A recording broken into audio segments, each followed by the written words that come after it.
Hello everyone and welcome to your horoscope for the week of October the 24th, 2022.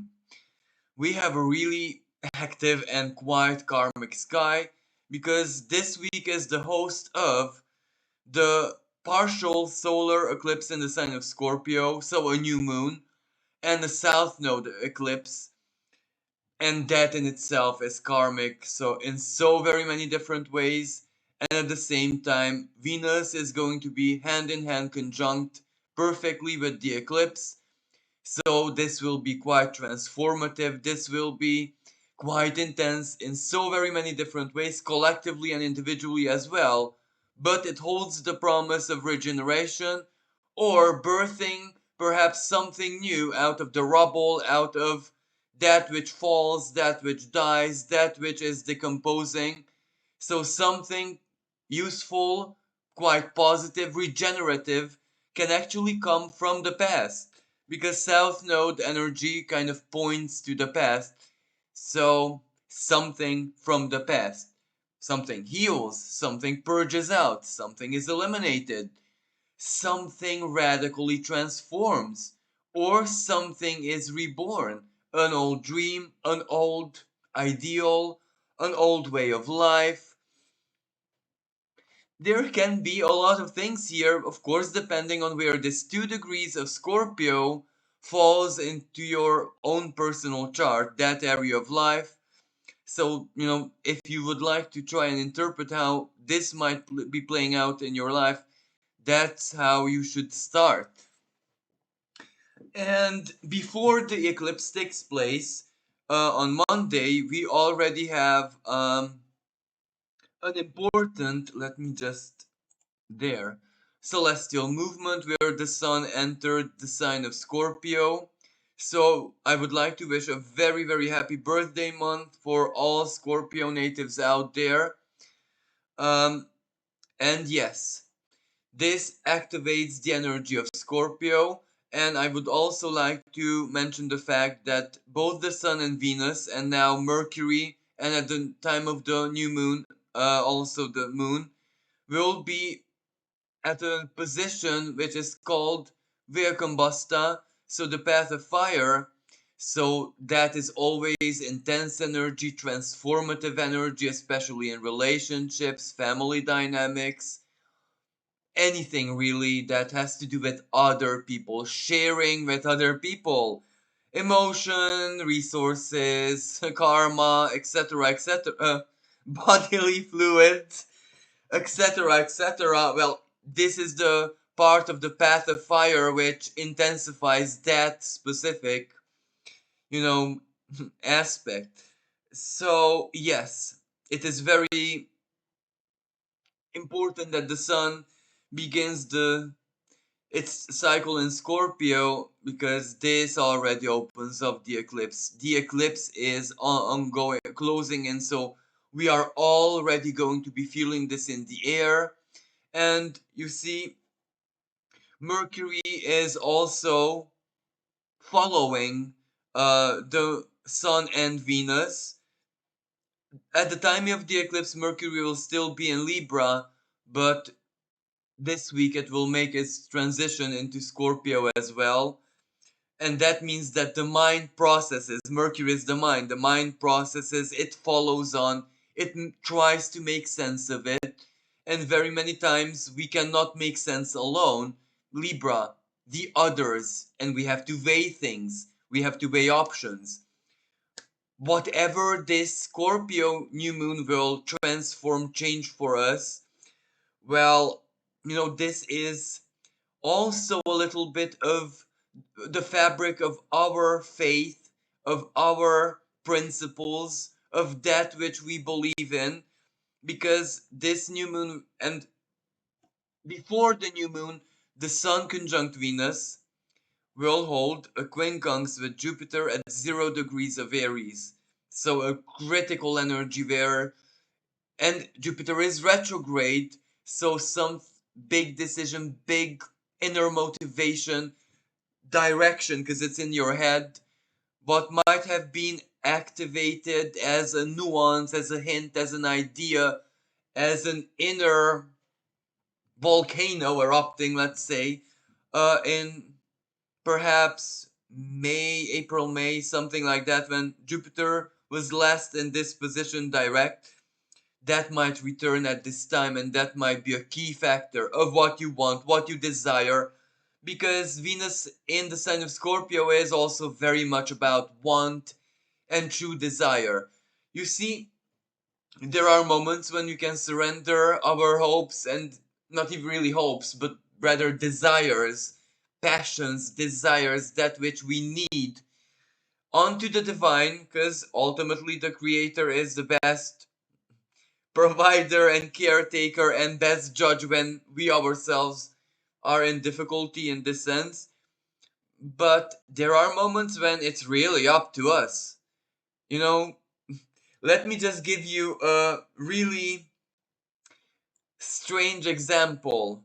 Like when Venus in Scorpio, you cannot ask really the divine in your prayers, or try to manifest, or daydream, fantasize about a future lover or something romantic where you don't know what you like.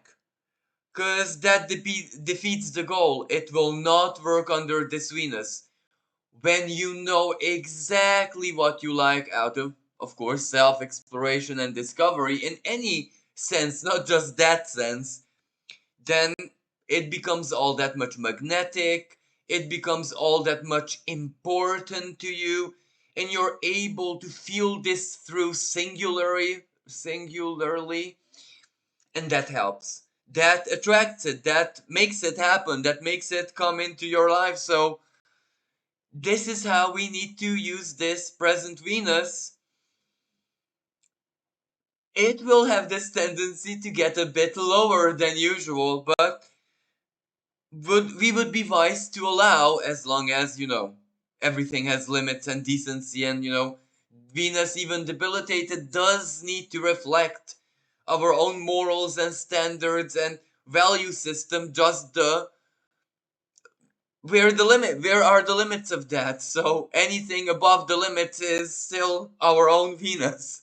It's not a big deal, really. So we can allow Venus to take us to places under this energy, and chances are, the Jupiterian quincunx.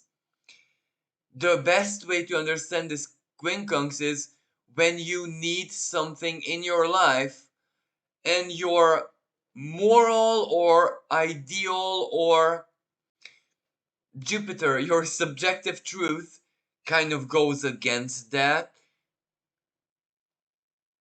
Well, the need won't disappear, let's say it like that. So that which needs to readjust is actually the faith of it, the core belief, to allow your need to be able to, at least energetically, in energy and in thought, in chances of probability, to enter your life one way or another. Because if your principle kind of defeats it, well, let me just give you the a strange example. If a Vestal, so a priestess dedicated to the flame of Vesta, would desire of romantic love and ask of this when her life path defeats that. So you see, let us not live in a spiritual, illogical way. If there is a need in our lives, then we need to allow that need to be able to manifest. And one of the greatest things that we can do is, within our spiritual or philosophical or very deep core understanding of life, well, we may not block this out by principle. So I think everyone, but the best possible expression of this quincunx, would there be an inner resonance with something passionate, with something that attracts you on a deep soul level and instinct level. You can imagine how that will very quickly shape your core beliefs, because of the great power that whoever attracts you will have over you. So, yes, but everything in limits, because Jupiter tends to expand everything it touches, so it's never good in the extreme way. So, and Scorpio itself loves extreme. So we must be careful this energy not to go out of hand, because Scorpio does have darker side to it. And at the time of this energy, Mercury is going to be squaring Mercury, Black Moon Lilith in Cancer. This triggers Black Moon Lilith in words and communication, the way it is expressed. We can project true toxicity onto other people without even knowing. But at the same time, we can very, very easily poison ourselves and defeat ourselves. And this basically happened in my life, where someone sent me an email, someone who I love deeply, of course, that I kind of defeated my own healing and hopes of happiness in my own work. As in, I said that something like, oh, this energy can do miraculous healing, of course, except me. And don't do that. That's Lilith. Don't do that. Don't defeat yourself. Word creates, thought creates. First, there was the word in any religion, kind of. First, there was the word. So don't do what I did. This is what this, and also, the other expression of this energy, very hurtful words, where you want to hurt the core of the person, you want to hurt their feeling, so you choose the most toxic expression of this. So of course this will create fights, of course this will create conflicts, especially in family dynamics, family situation, painful memories, triggering words and all of that. And but we must focus on that which is important. And speaking about Mercury, one of Mercury's most positive aspects is a trine it holds with direct Saturn this time, because Saturn just went direct. And it is, as the software still displays it as stationing, so it's slow, very, very slow, almost standing still. It's very karmic. It's very. This is where the harsh truth there dished up on the plate. You cannot do anything else but accept it, work with it, and allow it to start building your life, even if it's a harsh truth. But would you be cooperative, mature, display understanding, and also be tolerant and, permissive with important people in your life, Libra? It turns into a great blessing. You find people, the person who you need, the professional who you need, why not? You find you get connected to people who are meaningful to you.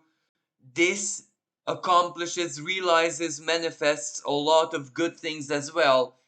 But this is still an air energy, so it's information, communication, thought, the energy of air, so that is prioritized. The choice, the decision, the contract, and Saturn also, and going direct. This is the time. The time has come for this big move, that big move, for me to radically change my life, my lifestyle, health problem. By not Saturn, physical body. When Saturn is retrograde, it's really up to you and how you manage it, because it's internal. When it's retrograde, when you have a medical need or a physical need that you haven't been taken care of or not seriously enough, Saturn will say, through reflecting in everyday life with through something, someone, that you need to go and truly start taking whatever that is, material situation, inner structure, you managing your time and resources correctly, whatever Saturnian element there is, you need to start taking it seriously. Would you be a person who always took it seriously? You can expect Saturn to reward you very much so, because that's how Saturn works. When you truly did the Saturnian expression up to the max of your abilities, over a prolonged period of time, there is almost no way Saturn cannot act favorably on your behalf. And trines are moments when this is triggered, when those people who displayed Saturn's best qualities over a more prolonged period of time, discipline, hard work, whatever, those of course need to see rewards one way or another. And for example, the happiness, satisfaction of other people are like soul food. So this Saturn favors good reputation. Any good deed that you might have done under, for example, Saturn retrograde might see you right now return to your life. Gratitude, if not anything else, but of course it can be very much anything else as well. Um, Another energy which really hinders is Mars squaring, and Mars itself in shadow starting to slow down, preparing for its own retrograde, squaring Neptune. Distractions. Some people might experience it as severe mental fatigue, where they just cannot pull their thoughts together, they cannot operate, or everything takes 10 times longer than usual. And Saturn's direct, so right now that's not how should I say this? Um, it is an option, but no one in their right mind wants to choose that option, to just allow the distractions to take us away. No, we need to, do the timing right. So we also need to get out of comfort zones. Mars square Neptune as an energy, this is where you don't, your headspace being drowned in distractions which are almost like drugs. Well, how can one operate from such a place? And it's like a guilty pleasure. We love it one way or another. And this can also cause a state of inertia, procrastination, but the procrastination, it almost feels like an addictive state where you long for it. I'm not done procrastinating yet, or but this can also represent disillusion, where you're disillusioned, so nothing impresses you anymore, nothing works on you anymore. You cannot, in tarot this would be the energy of the Queen of Swords. It cuts everything, it even cuts out the slightest spark of joyfulness in everything. No illusion, a stark truth. That's the also a radical expression of it, which is not so favorable. Because what good will it do you? You will just you're cutting your hopes away, really. You're cutting yourself further from spirit like that. So balance is the key with any Gemini energy, and naturally Pisces energy.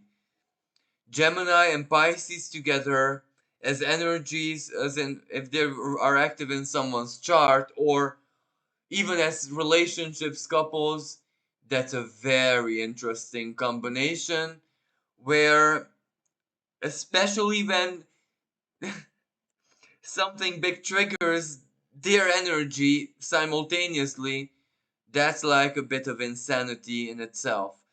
Anyway, on the collectively speaking, that's not a good energy, because we cannot believe anything. And this time, usually we say let's get totally disconnected from every mainstream media and everything, but right now there's also a small chance to disconnect from reality itself, as in to not be aware of big events happening is not a good idea either. So if something massive is happening, for example politically in your country, you kind of need, at least you need to hear of it from someone else, a minimal awareness. So this is where doing the extreme is also not advised right now because we need minimal awareness in everything. Because, you know, everything that happens in Scorpio reflects in Taurus. And you see, Taurus is material reality, food sometimes, finances, the basic needs, the five senses. So we need to be aware what is happening in our surrounding. If there is need for any kind of measures to be taken, administrative, financial, contracts, legal, or any other, we need to kind of be aware and do them because we don't want to have any kind of inconveniences out of this. But also, psychological warfare out there in the world. So, the mud is going to be thrown. And Jupiter at 0 degrees of Aries, the legal system, justice, courts of justice, big, big, big moves happening internationally in matters of justice on the world stage, heavily activated. That's 0 degrees of Aries. New beginnings, new fights, new trials, new rulings. But Jupiter this week, so let's move on. Oh, and another thing I would like to mention, the Sun holds the quincunx with Jupiter. So we really, really need to have our heads and whatever principle, faith, truth animates us aligned with, as I said, what it is that we need. So this would be the eclipse here, not exact in, let's make it exact.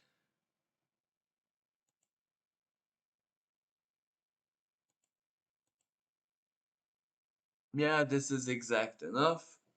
So we can see the conjunction with Venus. Here is the south node, so not that close, but it's still a heavily karmic energy. It doesn't need the nodes all that very much because Saturn going direct, that is karmic in itself. Pluto just went direct not that long ago, so it's grinding down on the last degrees of Capricorn. It is not all that quick, Pluto, yet. It's not, it hasn't picked up speed, so it is still very Plutonian. And it holds a square with Mercury. Mercury right now is at 22 degrees, but as I said, Mercury pick up speed after its retrograde, so it is moving fast. This square will get more exact, and reality check, communication, the sad, harsh truth, us needing to take power over situations, relationships. There is going to be very, very significant and important talks and no going back. This is the no going back situation. The time even for friendly discussion is over now. Everything is needs to be on the table, and yeah. And it holds a quincunx with Jupiter. Jupiter almost back at Pisces into Pisces. So yeah, again, on the world stage collectively, something comes out, it will be debated, the media will catch fire, something will be, questioned in perhaps courts of justice, or, in other ways, protests are also possible. Eris squaring Pluto, you cannot see her right now, and Uranus also where he needs to be. And Uranus still has the square with Saturn, so the revolutionary aspect of it is still ongoing, but something is being revealed collectively. Now, individually, as I said, powerful karmic energy, what comes back from the past, what heals, what needs to be purged out. How will life, with your contribution over the course of the next 6 months, transform a loss, a not so favorable situation, a suffering, a pain, into something virtuous, productive, or into a value. Something negative becomes positive. This is the powerful alchemical aspect of this new moon with Venus in it. Value, money. On the role stage, we can expect a financial reset, or at least an attempt, or I don't know, because an eclipse, this is it, an eclipse. Financially, an eclipse. Because Venus is finances, shared debt, national debt, everything around debt. That is going to be eclipsed. What does that mean? Is the debt going to be erased or challenged, or what happens with debt, or what happens with shared resources? Needless to say, this is also detective energy, Scorpio. And after Mercury will enter here, detective work. What happened with the money, calculations, finances, who took what, who profited when, where. Big investigations will start. And this can also be this medical discovery, science, digging the past, archaeological discoveries. And Pluto, the ruling planet of this eclipse here. And then Neptune also being in a scorpionic decan, gas, fuel, oil, everything that combusts, the source of energy, will also be debated, or that will also be the subject of the financial eclipse, if that even makes sense. But ultimately, as I said, the past. So the past reverberates, and that causes the eclipse, so to speak, the reset, or whatever that is.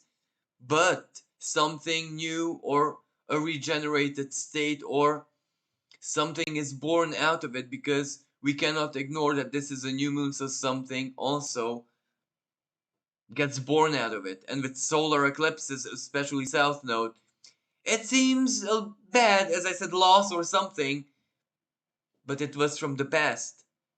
And now, finally, it turns to good. Now, of course, this can also have a not so favorable expression, where that south node can be toxicity, negligence, feelings heavily bottled there, things that one cannot forget. And of course, they might reflect physically in our lives as our bodies expelling toxicity. So this can cause certain illnesses, certain blockages, certain tumors. This can also be unmet needs also coming to the surface, and that also can reflect physically. It can also reflect psychologically. So it will bring stuff up from the past, but we need to see the true cause of it in order to heal, in order to for it to find forgiveness. And it's also closing in Samain, Day of the Dead, Halloween, call it whatever you want. So it's all about the past, it's all about ancestral energy. The Sabian symbol of this eclipse new moon is a team of people building a house together. So, that immediately speaks, it's collective. It affects the team, so people, because they're building their future, they're building their safety, their grounding, their shelter from the elements, their home, their temple, their everything. So, you know, what happened with what people are building, and national debt and stuff like that is definitely part of it. Where maybe people question the team leader, well, what did you do with all the resources? But also, we may not ignore the regenerative, the rebirth, the healing, the regenerational aspect of this. This comes to heal. Old wounded value systems, um, maybe sexual wounds, because that Venus, that can regenerate. A powerful attraction regenerates like nothing else. So yeah, this is very, very healing. Let's hope so. And Mercury, as I said, square Pluto, so something is revealed both individually and collectively alike. And Mercury, so let's move on a bit.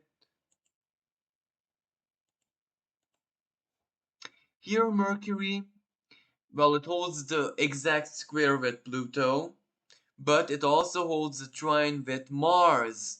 And that is really, really good because Mercury is the ruling planet of Gemini. So this means help. Help is there, friends are there, allies are there, your actions, words, communication are producing results. Whatever tough, difficult choices and moments of hard truth became part of your life under this Mercury retrograde, or even now, or what the eclipse will trigger, that's okay because there is help, there is truth, there is things that you can do with it. So it's positive. It gets things done. Words go where they need to go. You express yourself and you get a helping hand perhaps. Oh, this didn't sound right. So um you receive help from allies, friends. Um you know, yes, so let's move on because at the very end of the week, there is, um, speaking about Mercury, Mercury is an erratic degree in Libra.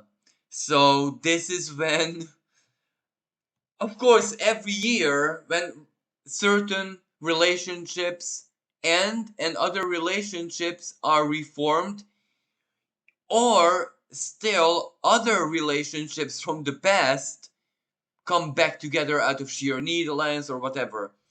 So this 29th might be a very interesting day for, a lot of us, but also the square Mercury holds with Lilith is waning and almost gone. And that's also good because we see things, feel things hormonally, emotionally differently, more clearly. We have a breath of fresh air. And by this time, Jupiter moved back into 29 degrees of Pisces. This adds, again, a deep karmic element to all of this. And also, it does reactivate as an echo, as a reverberation, the past Jupiter and Neptune conjunction in April. The dream, the perhaps fantasy, the spiritual elation, the deep emotion that we might have lived then returns now in a different way. But of course, for a lot of people, for example, there is that trial, that legal case you were involved with that's going on for years. Finally, it gets to a closure. Something karmic from family, from whatever psychological past traumas finally comes to a closure because Jupiter will not come back to this part of the sky in the next 12 years. Sorry, and also Jupiter's current stay here was like no other. So this Jupiter in Pisces was extra, extra special and memorable in every single way. So you can imagine the spiritual, the karmic, the metaphysical aspect of it is unique to all of us. All of us alive today could be very, very grateful that we lived this Jupiter and Neptune conjunction because this will stay with us for a lot of years. a lot of years, tens of years perhaps, that which was unleashed under that conjunction. Back in, I'm not sure the years, but I know that the hippie movement was also influenced by sorry, a Neptune and Jupiter conjunction. So you can imagine how that truly impacted the spiritual coloring of the world. And what happened in 2022 also will play out in a similar way, but let's hope we get the best of it, the true wisdom, because the New Age movement was not truly the best of what it should have been. Because it only, you know, raised the hyper ego, not necessarily the kind of divine higher self, which was the goal of it. Anyway, so this Jupiter going back into Pisces is very, very, very important.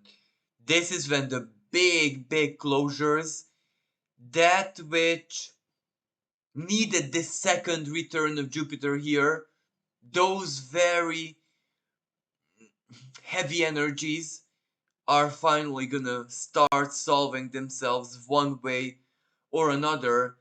So, spiritually speaking, karmically speaking, and to truly get things done justice wise, including divine justice, this will be a very important period. And this will, you know, Jupiter will move back to 28 degrees or something like that. So we are going to be feeling this all through the autumn and all through the winter. That will, and even, even perhaps spring next year, onto spring next year, because Jupiter going back into Aries is also an important part of this completion. So yeah. And what else would I like to?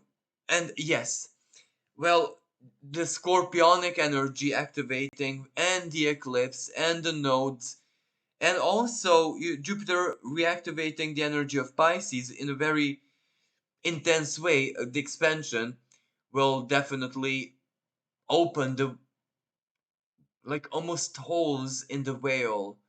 It's not just that the whale between the worlds is going to be very, very thin. This is where there are going to be like openings, holes, almost like, you know, when the sunlight reaches the ground from the leaves of the trees, from their, corona, from, in the forest, when sunlight penetrates the forest leaves, but, on the trees. I'm not sure how. What astrologers would call the touch of Salasha, the wife of Neptune. That kind of illusionary yet divine light, because when one would perceive that, it changes the mood. Even the greatest atheist would have a feeling when that forest, the sunlight penetrating, the forest floor, from the leaves of the trees, that like moves everything it touches. That's like the portal to a different state of being. So this is one of the effects that this will create spiritually, where something can penetrate, our reality from beneath the veil, but it is light. It is a soothing, comforting Neptunian light. So there are definitely going to be paranormal activities, very, very, very amplified.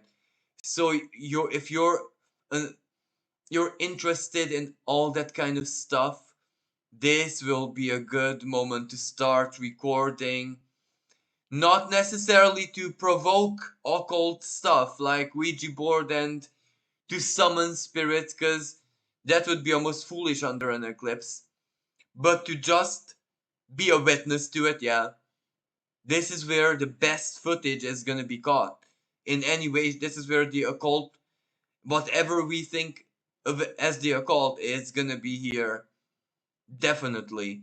So if you're a paranormal investigator, or if you're into all of these things, this is definitely the moment. So, this concludes this week's horoscope. Thank you so much for listening.